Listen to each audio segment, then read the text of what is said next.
Pero the people have seen the interview, so parang may something. Parang punong-puno ng galit, saka hindi ko alam kung may meltdown o may problema na nangyayari right before our eyes during the press con. Overwhelmed by anger and hate. Ang isang tao ay sobrang galit. Nawawala siya sa sense of decency. At yung ganyang naririnig kong mga salita, salita pag umiinom sa kanto, sa barangay, paglasing na.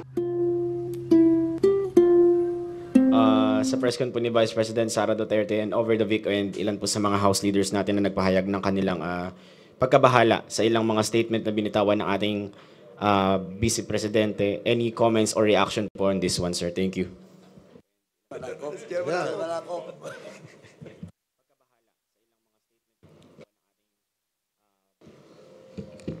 Yung sa akin talaga, gusto kong tanungin kung okay lang ba siya eh.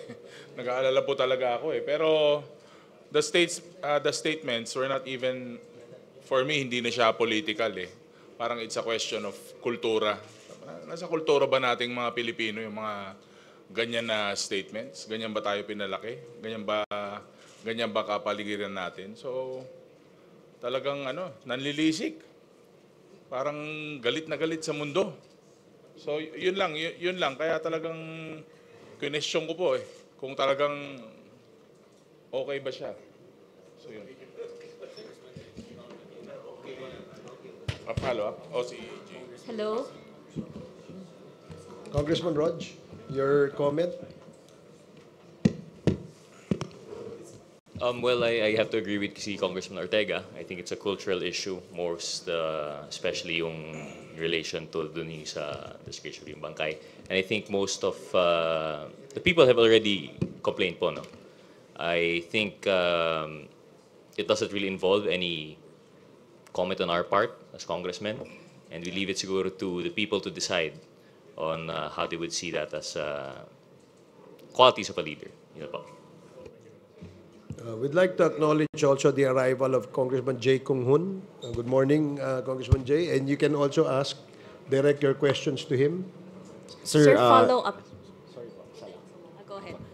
Following up with that lang po, some of the Young Guns leaders requested psychological evaluation for the Vice President, sir. Would this be firm or may re-recommenda daw po ba tayo na...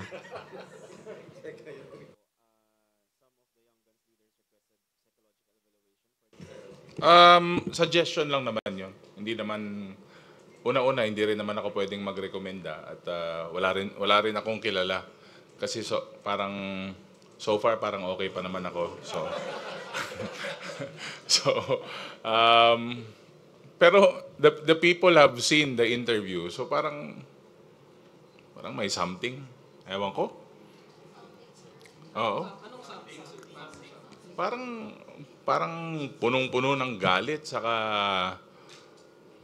parang parang yung mga lumabas sa ating mga pahayagan, para talagang parang hindi ko alam kung may meltdown o may problema na nangyayari right before our eyes during the press con. Sir?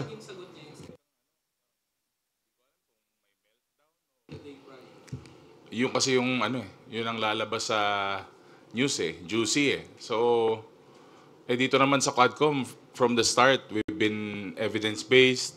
Kung ano po ang mga lumalabas sa aming legislative inquiry, very clear po yun na yun po ang lumalabas at napapalabas po sa social media. But, again, baka it's another diversionary tactic.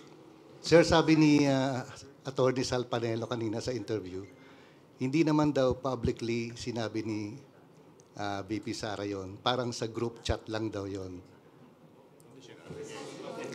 Doon sa sinabi na huhukayin nyo, yung paghukay. Hindi, magaling talaga siya sa ganun. Yung kasi siya yung official interpreter dati, nung dating Pangulo. So malamang ginagawa na rin niya dito ngayon. Sir, you mentioned parang punong-puno ng galit. Pwede bang? Ay, sorry. Sorry. punong-puno ng galit talaga. Yes. Why do you think po? Bakit po sa tingin ninyo ganun yung nangyari kay, and you even mentioned Kong Ortega na parang may meltdown or may problema na nangyari. Why do you think po na nagkaganon? Well, siguro sa nangyayari sa ating Vice President, nagkakaroon siya ng, I think she's being overwhelmed by anger and hate. Pag ang isang tao ay sobrang galit, nawawala siya sa sense of decency sa aking paningin. And sometimes, yung how you manage yung hate sa yung katawan at saka yung nasasaktan ka, it's also a test of your character. Di ba? How you manage these things, it's a test of your character. So in the case of the Vice President, ay lumalabas po yung flaw sa kanyang character. Kasi natatalo ng kanyang galit. Yun po yung aking nakikita as far as this representation is concerned. Maraming salamat po. Sir, ay, hello po.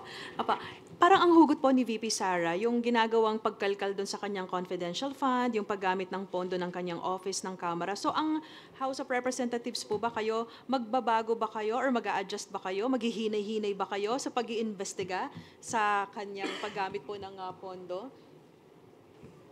Sa ganang amin, the performance of one's duty should be the primordial consideration. Trabaho po namin yun eh. And therefore, dapat walang let up to show what really happened and so far as the confidential funds of the Office of the Vice President and the Department of Education when she was still the Secretary. Kasi pag magbibigay po kami ng leeway, hindi po na yata in accordance with our mandate. Ganun po ang paningin namin doon. Okay. Sir, Before that, we'd like to acknowledge the presence also of our Senior Deputy Speaker, Dong Gonzales. Good morning. Okay, continue. sir, yung dito sa nakita nyo na, sabi nyo nga may meltdown, kakaiba, yung galit, ganito, ganyan. May nakikita ba kayo na parang signs ng psychological incapacity dun sa nangyari kay Vice President dun sa press con niya? I think we would not be in a proper position to determine that. Siguro, it would be recommended that she should see a psychologist or a psychiatrist. Kasi sila po ang expert dito eh. Hindi po kami.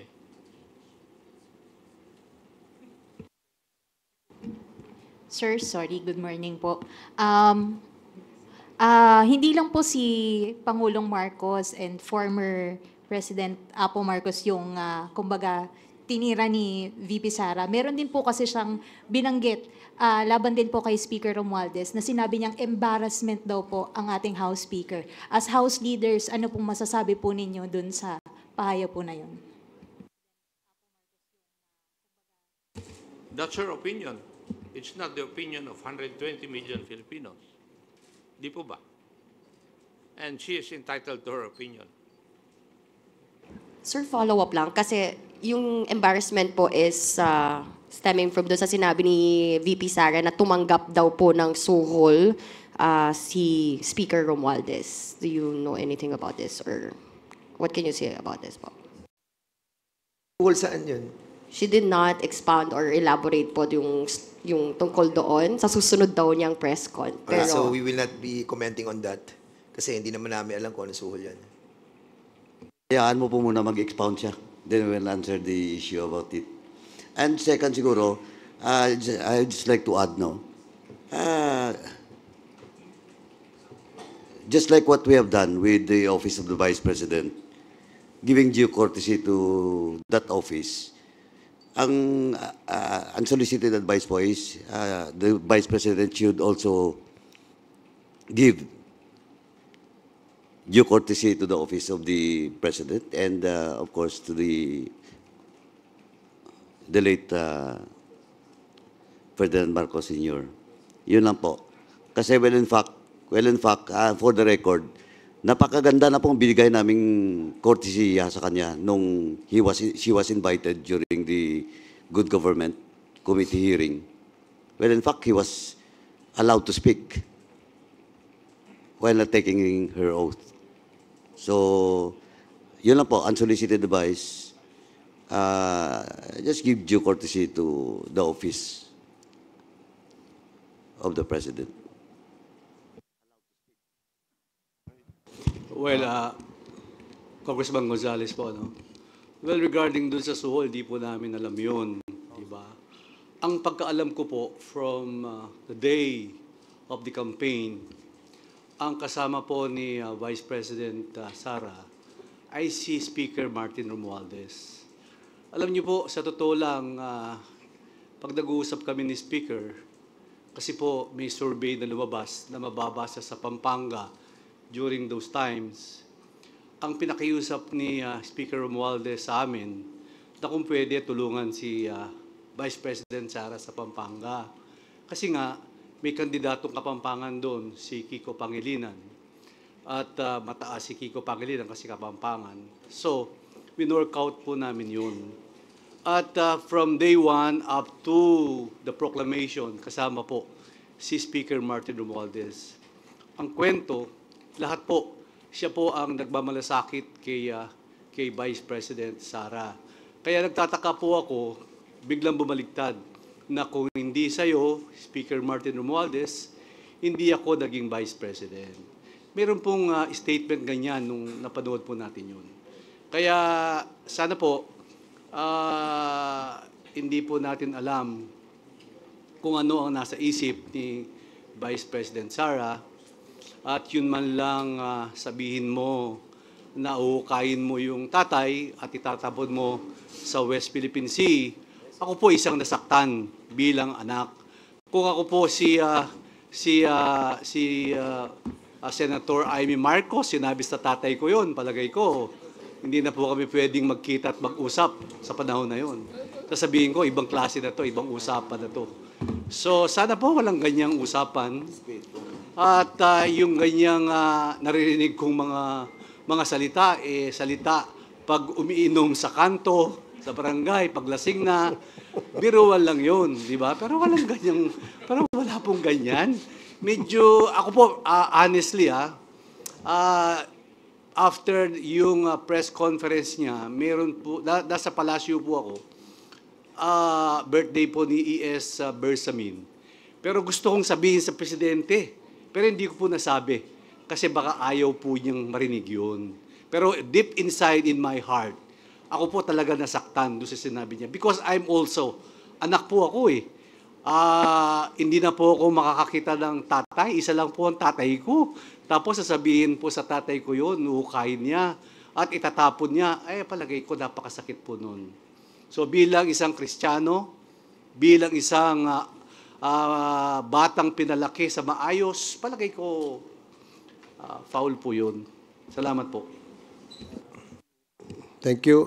I would like to acknowledge also the presence of the chairman of the Committee on Human Rights, our co-chair sa Quadcom, Congressman Benny Abante. Good morning. Mr. Chair, in addition to that, na sinabi po ni SDS, alam nyo, kahit pagbalik-balik din natin ang mundo, yung ating pong former president, si Ferdinand Marcos Sr., malaki po nagawa niya sa bansang Pilipinas. Kahit sabihin na natin na inakusahan siya na diktador, at napatalsik siya ng ating pong mga kababayan.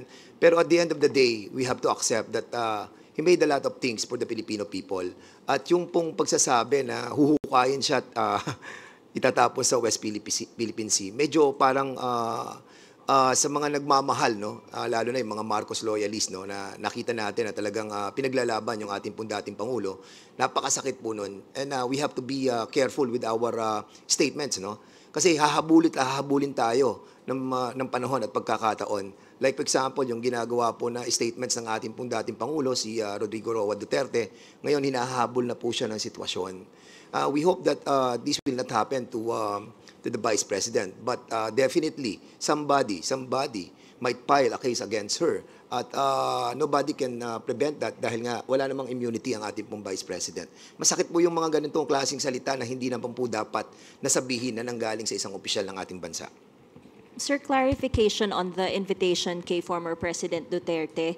18 pa po yun, October 18, yung reiteration ng invitation ninyo. Meron na po bang feedback from the PNP kung na-deliver man lang po doon sa bahay itong, at may nag-receive nitong invitation? And second question, kung meron ding reiteration ng invitation kina Senator Bongo and Senator De La Rosa? Well, kasi dun sa previous invitation that we sent, I think, kundi nga ako nagkakamali, during the second or third Quadcom hearing yun, open-ended yun until we conduct these hearings. Open invitation po yung aming invitation. We only had to reiterate kasi para matagal-tagal na rin yun. This is already the 9th and going to be the 10th hearing of the joint committee hearing. So that's why we had to send and reiterate the invitation. Pero I understand may sulat din po kayo kay CIDG Chief Yes, we to did. ensure na may magre-receive. May feedback na po. As we speak, wala pa. Wala pa kaming nakukuhang feedback. But we had to course it through the PNP kasi sila ho'y nakakalam ng address doon sa area. And we always do that naman every time we send out invitations to personalities outside of Metro Manila. Ako, magandang umaga po. Habol ko lang po, hingi lang po na reaction dun sa parallel investigation na gagawin ng Senate dun sa EJK tsaka drug war. Well, kami, I'm sure narinig nyo na yung aming opinion tungkol dyan. Kami sang-ayon din kami dyan. No? In fact, mas maganda nga na magkaroon din ng isang parallel investigation dahil wala namang prohibition sa aming rules. And because of merong ganyang klaseng parallel investigation, we do expect that in sync ang lower house at saka ang Senate dito sa usapin tungkol sa EJK. We really have to come up with a law, no, para matigil at hindi na mangyari po itong mga ganitong klaseng extrajudicial killings. Now, my opinion, I'm sure my colleagues here, my co-chairs, meron din silang sariling opinion. Ang opinion ko, kung merong ang Senate, meron din ang House, ba't hindi dala natin pag-isahin, parang BICAM? Ang dating, isang joint committee hearing, nandyan ang Kongreso, nandyan ang Senado, at nandyan yung ating investigation. No? I think mas malawak, mas komprehensibo, at siyempre, mas maraming mga intelligent questions na maitatanong ang mga membro nitong committee ito. So it has to be some sort of a joint, every time may SONA, di ba? Meron tayong joint session. Ito, ganun din gawin natin. Mas maganda sa tingin ko. I don't know. Sa tingin ko, priority ito ng mga mambabatas. Kaya kung uunahin nila yung personal na interes sa pamamagitan ng pagsabi na may kampanya kasi kaya wala sila, isa sa kanilang mandato at obligasyon ay itong ating ginagawang conducting an investigation in aid of legislation. Yan po ang aming trabaho. Yung produkto ng aming komite ay pinag-aaralan at pinag-iisipan po yan. Saka lalo na, Mr. Chairman, no, para mapabilis. Remember, 2 weeks ago, nag-file kami ng 2 bill. No? Yung pong declaring EJK as a heinous crime at yung isa ng pag-stop ng POGO. Now, kung hindi magiging sinking yung upper and lower house, pagdating sa ganitong klase ng investigation at bills na pinal natin, by December, ang order ng Presidente tigil. Kung hindi natin mag-aaprubahan yung POGO bill na we filed together with the upper house, mababaliwala po yung ating pong ginawang submission or filing of that two bills. Mas maganda po, para mapabilis po yung ating pong kilos, ay magsama na po ang Senado at ang Kongreso. Habol ko lang po. By the way, ipopropose pa namin yan, kung ano ang masasabi ng ating Senate President at saka ng ating Speaker of the House. No? It was just an idea na tinitingnan natin kasi para masabi na impartial itong investigation na to dahil tayong lahat, bawat Pilipino ay naniniwala na kinukundina natin ang mga pagpatay. Wala po siguro magsasabi dito na natutuwa sila mayroong pinapatay, di ba? So dahil nga ganito kalawak itong usapin na ito at itong usapin na ito ay isang usapin of national importance, therefore ang Kongreso, ang Senado at ang lower house ay dapat magtipon para talakayin itong usapin na ito at gumawa ng solusyon nang sa ganon ay hindi na maulit ito. Habol ko lang po, ibabalik ko lang ng konti doon sa kanina. Bukod po ba doon sa pagbili ng lupa, meron po bang ginamitan ng ibang peking birth certificate para makakuha halimbawa ng gun license tsaka ng driver's license? May ganun po bang nakita yung Quadcom? Hello, lahat po. It all started with LCR and PSA. Pag may PSA na po, papasok na po yung LTO. Lahat na, and that includes passports. So, lahat ng mga government IDs and passports, doon talaga nagsimula doon sa LCR at saka sa PSA. So, meron pong na-discover na ginamit yung pagkuha ng gun license, ginamit yung peking birth certificate? I think sa case ni Tony Yang, kay Tony Yang,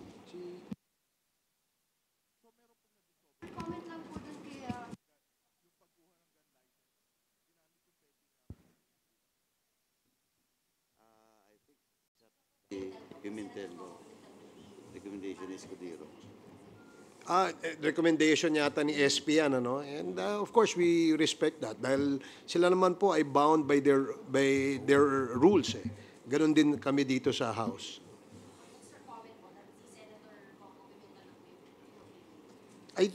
Well, kasi hindi pwedeng siguro, naisip nila na hindi pwedeng si Senator Bato because he's being implicated, no? Bilang chairman ng Committee on Public Order and Dangerous Drugs sa Senate. That's why siguro naisip ni SP na ilagay sa Blue Ribbon at si Senator Coco Pimentel mag-lead. Sir? Hi sir, good morning po. Rose po sa UNTV. Sir, we're preparing 2 scenarios tomorrow for the Quadcom hearing. Kung mag-a-attend si dating Presidente Duterte, how do we prepare for it? At kung hindi siya dadalo, what do we expect? Do we have new witnesses to present that will corroborate the reward system of the anti-drug war? That's a good, tough question. But the chairman of the Committee on Human Rights will be able to answer that. Congressman Benny. Magandang umaga po. Sorry sa pagiging late. Anyway, bilang chairman po ng Committee on Human Rights, noon pa, nais na namin imbitahan ang ating dating Pangulo to appear. No? Not a person na inaakusahan namin, kundi bigyan ng linaw talaga ang lahat ng mga bagay na ito. Particularly yung EJK. Pagkat binanggit naman ni Colonel Espinido at ng mga ibang mga kapulisan natin na talagang may EJK. Ngayon, kung halimbawa hindi makakadalo ang Pangulo, ine-expect namin siyang dumalo sapagkat sinabi naman niya sa media na if he is invited, ay darating siya. Kaya palagay ko sa akin po, walang pagdududa na he might come. Kung di siya tumating, meron pa po kaming mga witnesses na talagang magsasalita patungkol sa mga bagay na ito. Chairman, padagdag ko lang po. Actually, yung invitation ng Presidente nung nakaraan pa yan, and to invite him once again in tomorrow's hearing is just normal, no? He's just one of the resource person that was invited in previous hearing. Now, kung question of preparations with regards to proceedings, I think yung preparation is still normal because we treat the former President as one of the resource person that will shed light on the issue of AJK. So wala pong magbabago. If ever he appears po tomorrow, ano po yung security na ipapatupad po natin? And will he get the first part of the hearings? Siya po ba muna yung pagsasalitain po natin? And what questions we will ask? First, question of security, that's not us, but the Sergeant at Arms. no, in coordination with the PNP. Second, if he will be the first or the last or in the middle, sabi ko na nga, we will treat him as part of the resource person. So depende po yan sa mga members, no, na magtatanong. And third question of what are those questions, let us see tomorrow what will happen during the hearing. Well, Dagdagan ko lang din, no, na of course, we will afford him the courtesy due to a former president, no. Alam niyo naman dito sa Quadcom, nirerespeto naman natin yung rights ng ating mga resource persons at ng ating mga witnesses. Ano? Taliwas diyan sa iniisip ng iba sa pagbabati ko sa amin na we do not daw respect the individual rights of our witnesses as well as our resource persons, no. Of course, they have all the right, no, that we will extend to them. Kasi lalo na yan, na dati pong Pangulo si former President Duterte. So definitely, we will respect him as a person and respect his former office as the President of the Republic of the Philippines. Let me add, no, sa akin naman, more than asking any educated question, we would like to listen to his educated answer. Ibig sabihin, we're willing to listen. Di ba? I mean, for him to explain to us yung war on drugs, we're willing to listen. For him to explain to us why is it necessary on the war on drugs that more than 20,000 people were killed. We are willing to listen. Oo. We're willing to listen na sinabi niya several times na patayin ang mga drug pushers. For example, we're willing to listen kung bakit niya sinabi yan. We're willing to listen na yung kanya mga binanggit na pinapatay, na-involved din ang ilang mga pulis na gawin ang hindi dapat gawin. We're willing to listen. We're willing to listen to him. Nasabihin niya, nagkaroon ba ng due process bilang chairman ng Committee on Human Rights? What I'm concerned about ito, nagkaroon pa ng due process. Nagkaroon ba na tinatawag natin sa konstitusyon na binigyan ng pagkakataon, kahit mga suspect yan, na hindi natin binibilang na mga kriminal unless proven guilty. Bilang ang ating dating Pangulo ay piskal. Naniniwala po siya sa due process. Naniniwala po siya na dapat bigyan ng pagkakataon ang mga suspect, kahit mga drug lord pa yan. We're willing to listen. We're willing to listen kung bakit more than 7,000 ang mga pinatayan ng mga drug pushers na mga maliliit. Pero yung mga malalaking drug lords, buhay pa hanggang ngayon. That is what we would like to know. Sir, sorry, follow-up lang. Kasi sa mga social media feed or post po ng mga supporters ng Duterte camp, his attendance may lead to contempt. Yung pong respect that the Quadcom will accord the former president, is that enough assurance for him not to be contempt? I cannot, the committee personally, I cannot assure that. It's up to him to be present tomorrow, and it's up to his answers and his actuation during the hearing. So, for me, sabi ko na nga, hindi ko pwedeng pangunahan ng dating Pangulo. Let us see what will happen tomorrow. But one thing for sure, we will afford him the due courtesy, his office should be afforded. Sir? Sir? Sir? Sir, sorry. Sir, Go ahead. Sir, follow-up ko lang yung sa mga Chinese na may title. Meron ba may narinig ako, baka mali lang ako, Tony Yang, the brother of Michael Yang, kasi meron ding ID Tai Yang. ID Tai Yang is same as Tony Yang. No. Iba yan, magkaiba yan. But this ID... ID Tayang, yung Chinese name niya is Jiajing Yang. Okay. Pero related ba to sa kay Michael Yang and Tony Yang, sir? Si Eddie Tayang is related by business associations. as business associate Yeah, of but of Michael course si Yang and Tony Yang. Tony Yang is related to Michael Yang, the brother of Michael Yang. So itong si ID Tai Yang is business associate ni Tony Yang. Tama, No, sir? no, ni Michael Yang. Michael Yang. Okay, thank you. Thank you, sir. I'll just like to... Sir, kagaya po nung nangyari sa good government na hearing, hindi po tumayo si VP Sara para mag-take ng oath. Granting po, pumunta po si former President at hindi rin po tumayo para mag-take ng oath. Again, as I've said, I cannot personally, no, I cannot answer about it, but we have to stick in our rules. What is our rules should be followed during committee hearings. And let us see tomorrow. Let us see tomorrow.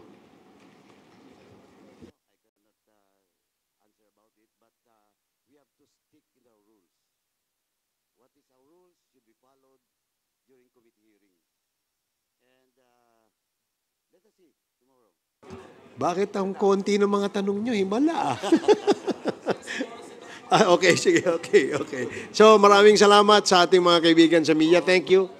Yeah, you still have one more question, Rose? Okay. Sir, magko-comment lang si Rose na parang namumula po kayo. Hindi, walang tulog eh. Di ba, we're supposed to be on vacation. Di ba? Nagtanim ako doon sa amin eh, kaya mainit eh.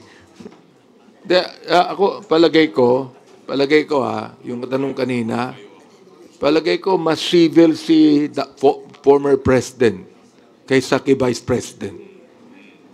Palagay ko, magte-take ng oath yan. Mas civil siya eh.